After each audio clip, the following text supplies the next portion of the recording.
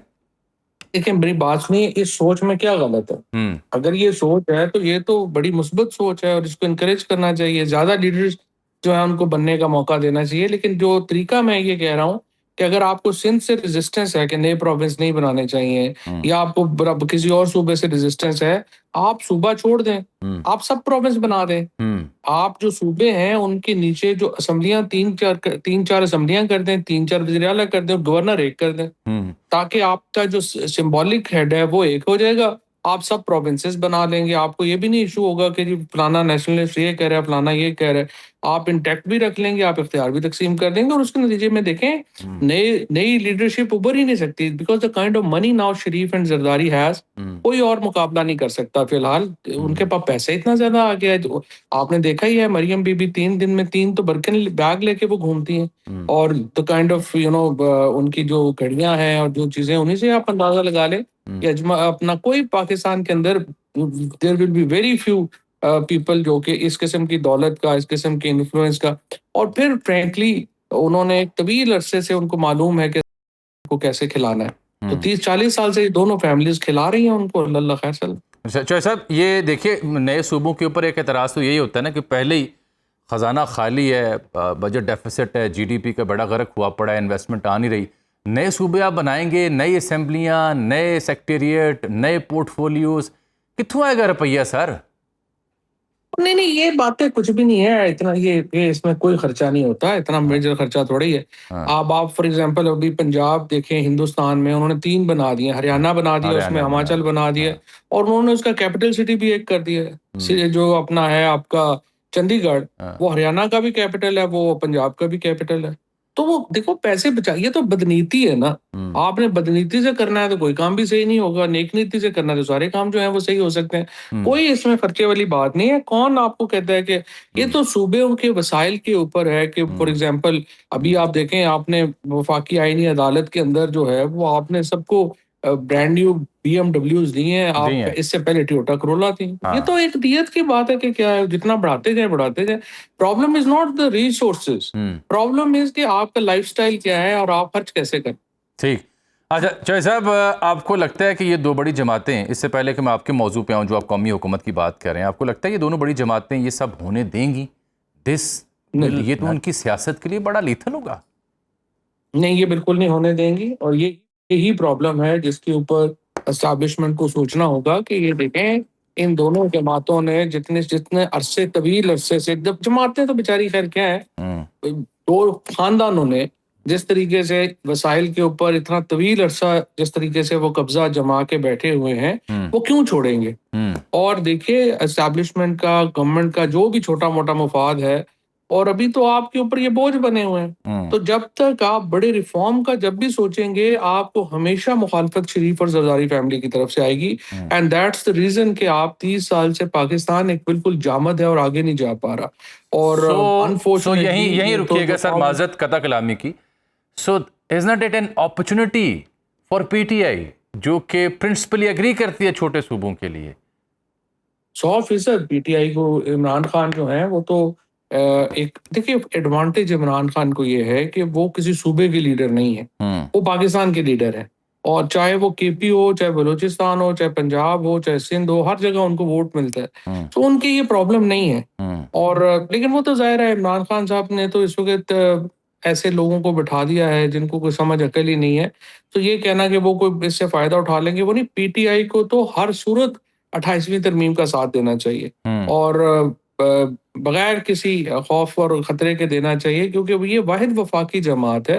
اور اگر یہ جو اس وقت جو ریومرز ہیں، کیونکہ میں نے جس طرح پہلے کہا کہ کوئی مسودہ یا ٹیکس تو ہمارے سامنے نہیں ہے، اگر یہ فیڈرل ٹیریٹریز اس میں کریٹ کرتے ہیں، نئے پروونسز کریٹ کرتے ہیں، ڈیولوشن کی بات کرتے ہیں، تو پی ٹی آئی کو 100% 28ویں ترمیم پہ جو اپنا پاورز ٹو بی ہیں ان کو سپورٹ کرنا چاہیے. تو آپ کا ایک میں بیان دیکھ رہا تھا، آپ کہہ رہے ہیں کہ ہم سیاستدان ہیں، سیاستدان سپیس پیدا کرتا ہے، کن پٹی سے بندوق لگ رہی تو سیاست نہیں کر سکیں گے، دیگر سیاسی جماعتوں کو ملا کر ایک الائنس بنانے کی ضرورت ہے. تو یہ تو مجھے اپروچ کہیں نظر نہیں آتی دور دور تک پی ٹی آئی کے یہاں. وہ تو مولانا کو قائل نہیں کر یہ سکتے. تو دیکھیں جامی صاحب، میں جب آخری سب تو سال ہو گیا تقریباً جولائی اگست سپٹمبر میں خان صاحب سے جو آخری ملاقات ہوئی تھی، اس میں نے ان کو یہ کہا تھا کہ جب تک ایک گرینڈ اپوزیشن الائنس نہیں بنے گا اور وہ الائنس آگے گفتگو نہیں کرے گا حکومت سے، اسٹیبلشمنٹ سے، اسپیس نہیں کریٹ ہو سکتی. اور باقی کوئی اگر لڑنا ہی ہے تو پھر لڑنا تو پھر دیکھیں ان کو بہتر آتا ہے، وہ ساری عمر ٹرین ہے اس کام کے لیے وہاں. تو ہم تو لڑ کے تو نہیں آپ اسپیس کریٹ کر سکتے. آپ نے کوئی اپنی جو ہے وہ دماغی طور کے اوپر کوئی ترتیب بنا کے، کوئی اسٹریٹجی بنا کے ہی اپنے لیے اسپیس کریٹ کرنی ہے. تو وہ ایک دو میٹنگز میری اور ہو جاتی تو ڈیفینیٹلی وہ اس پہ کنونس ہو جاتے. لیکن یہاں پہ تو پھر آپ کو پتہ ہی ہے کہ اس وقت تو حکومت اور عمران خان اور اسٹیبلشمنٹ میں ایک ہی کنسنسس ہوا ہے، اور وہ یہ ہوا ہے کہ پی ٹی آئی نہیں ہونی چاہیے. لہٰذا انہوں نے وہ سارے جو ہیں وہ نو بڈیز کو P T I they the. Last but not the least, آپ ایک بار پھر کہہ رہے ہیں این ڈی سی کے پلیٹ فارم پہ کہ قومی حکومت. صاحب کیسے قومی حکومت؟ کون ہے آپ کے ساتھ اس مشورے میں؟ اس وقت تو سب اچھا ہے، آپ انٹرنیشنل ڈائنامکس میں بہت اچھی فریمنگ آپ کی جا رہی ہے عسکری اور سیاسی قیادت کی. Why to have a national government? یہ انٹرنیشنل ڈائنامکس تو اچھے ہیں، اس میں تو کوئی شبہ نہیں، لیکن وہ ٹرانسلیٹ تو نہیں ہو رہے نا. دیکھیں پرویز مشرف صاحب کی کامیابی یہ نہیں تھی کہ وہاں پہ انہوں نے جو ہے وہ انٹرنیشنلی وہ کوئی بش نے بلا لیا تھا انہیں تو وہاں چلے گئے تھے. ان کی سب سے بڑی کامیابی یہ تھی کہ انہوں نے پیرس کلب سے اپنے جو قرضے تھے ان کو ری شیڈیول کروا لیا تھا 20 سال کے. بالکل ٹھیک. اور اس کے بعد پاکستان میں اکنامک بوم آیا تھا. ابھی تو میں نے تمام جو حکومت میں بھی فرینکلی جو سینئر منسٹرز ہیں، میں نے ان سے پوچھا کہ بھائی آپ اتنی امپورٹنٹ ہے، آپ آئی ایم ایف سے اور آپ نے امریکہ سے نہیں کہا، آپ نے چین سے نہیں کہا کہ ہمیں ری شیڈیول کرا کے دیں قرضے، تو آپ کیا اور مانگ رہے ہیں ان سے؟ تو انہوں نے نہیں مانگا، ابھی تک تو کچھ بھی نہیں پاکستان کو ملا. تو دیکھیے پاکستان کو اگر تو ری شیڈیولنگ ملتی ہے، کوئی اکانومی بہتر ہوتی ہے تو آپ کچھ عرصہ اور چل لیں گے. لیکن جس قسم کی صورتحال اب بن گئی ہے نا، یہ پاکستان بالکل دہانے پہ ہے، اور کوئی بھی چیز یہاں پہ کچھ بھی خراب ہو گیا واپسی بڑی مشکل ہو جائے گی. چلیں جو صاحب، یہ جو آپ کی این ڈی سی والا پلیٹ فارم ہے، اس کی جو ایفرٹس اور قومی حکومت ہے، یہ میرے خیال اگلی نشست تک اٹھا رکھتے ہیں. بڑے عرصے بعد آپ آج دستیاب ہوئے تو مختصر وقت میں یہی گفتگو ممکن تھی. آپ وقت کا ناظرین، اگلے پروگرام تک لیے مجھے اجازت دیجیے. اللہ حافظ.